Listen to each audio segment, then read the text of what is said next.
Let's talk for a second about the long-standing beef between Gucci Mane and Wack 100, your spiritual leader. So in Bluffin', Gucci Mane even says what line about Wack 100? I think he refers to the fact that he's not on the internet Arguing with people online, like Wack 100. Like Wack 100. And I'm pretty sure Wack 100 is not going to give a response. There's no response from Wack 100. This is not going to get blasted.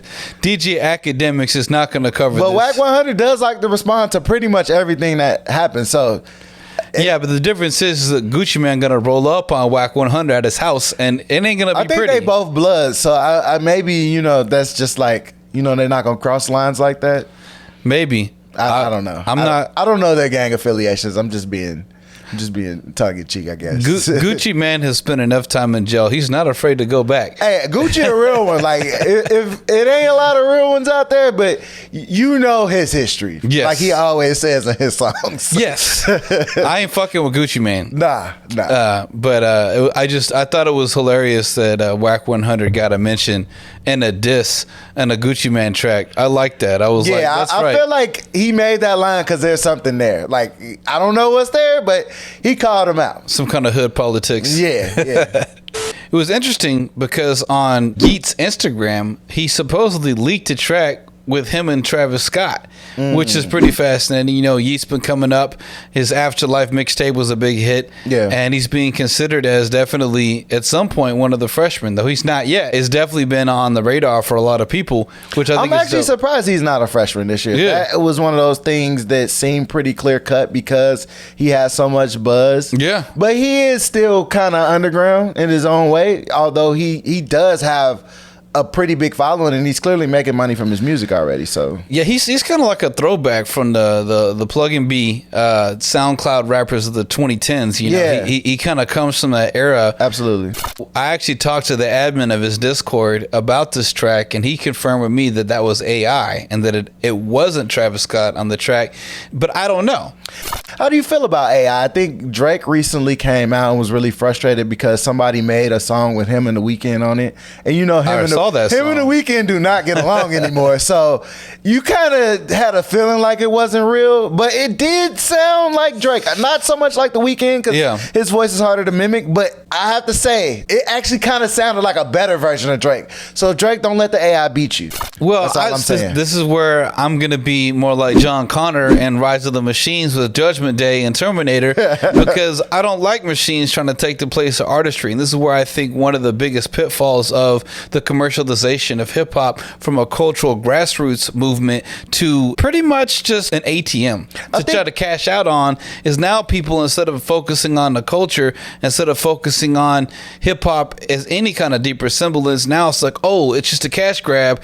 Maybe we can just get some AIs to mimic this formula that can work every single time. It's where I think that disconnect between people sharing their personal journeys and then hiring people to write their lyrics for them. How are you going to hire someone else to write lyrics about pain you've gone through and act like it's genuine? It's hard to really make that connection. Yeah, Drake. Someone's talking about Drake. I didn't say Drake's name.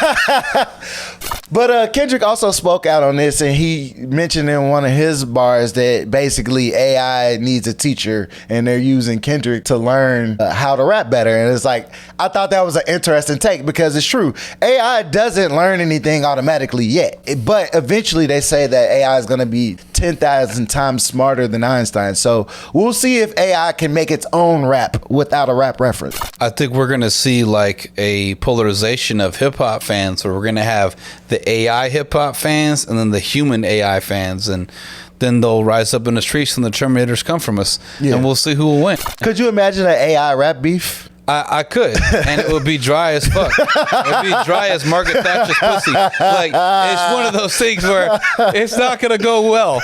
Because AI can't really mimic emotion. It can mimic style, it can mimic cadence, it can mimic bars, but it cannot mimic actual emotion.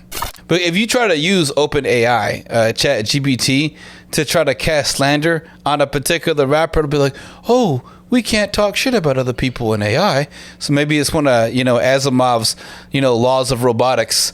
Well, I think it's because they specifically turned that feature off. Yeah. I think there's been AIs in the past that have been trained with bad stuff, and then they like Blender, toxic, which is fucking racist and misogynist.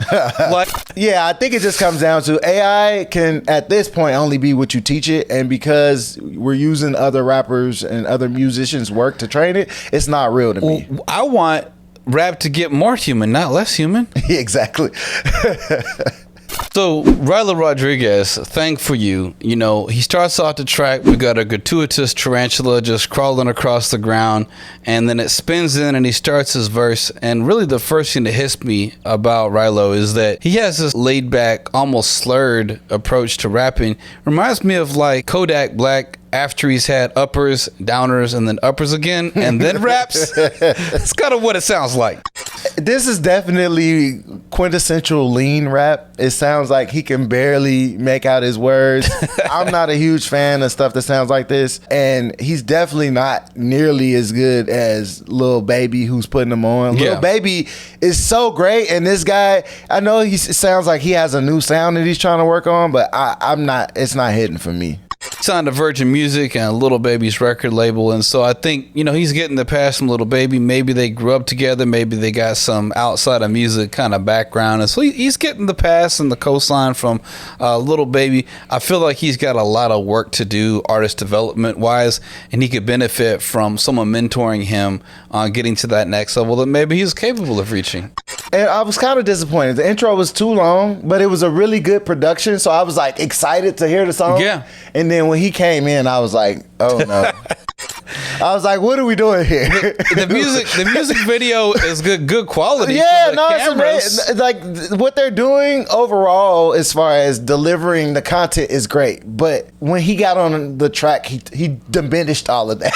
Well, he brought no energy to it. He seemed like he was just tired. You need a shot of Red Bull, bro, before you get on the track next time. So, speaking of tired rappers, we got will.i.am and Lil Wayne on the formula. So we got Lil Wayne all dressed up in a checkered jumpsuit. And we got will.i.am, is that a rapper? Come through, and he begins with probably some of the goofiest rap I have heard in a long time.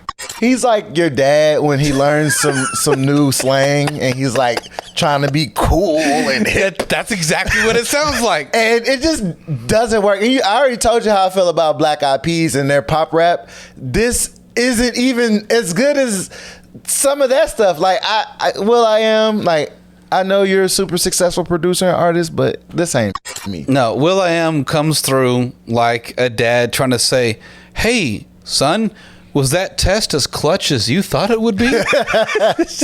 It sounds overly formal in a certain way, but then ridiculously goofy in another.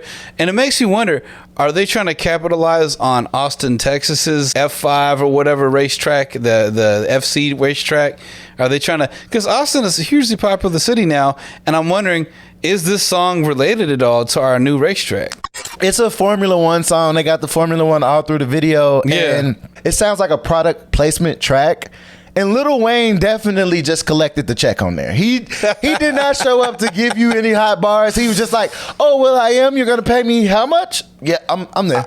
I can't remember a single punchline that Lil Wayne did in that track, It's not. And then that weak ass EDM beat from like 10 years ago, it don't even sound like modern electronic music. No, I'm surprised this track even exists. That is Do You Even Live? So next up, probably one of the strangest videos I've seen in my life. And I'm not talking about just in hip hop. I'm talking about just video watching YouTube fan in general. We got DaBaby selling crack featuring Offset. So I'm ready for some gully ass gutter shit. I was preparing for that. And then DaBaby gets on and he raps about half a beat away from the 4 of every bar. So he's a bit off beat for the whole track. But then he just like mixes up the whole video. It turns into another video. Then we got Offset rapping one of the best verses I've ever heard. But it's like 4 bars and then he disappears. I think what it was is with that Fisher Price ass beat. you can't really get on beat with that. And then even worse, I feel like Offset was rapping so good that he had to cut his verse. Right. Because he was like, I can't let Offset crush me. I'm gonna give you 4 bars. Because Offset came in so damn hard. So hard. So in the pocket. And that's very. And then it just stopped and it like went to another song, right? It was just the baby was probably like, my hard drive crashed. I've already spent all this time. You know what? Let's not include the second half of the verse that you were embarrassing me on my own track with. Hey, but the second song on the video that was part of it is actually decent. The second song. Okay, so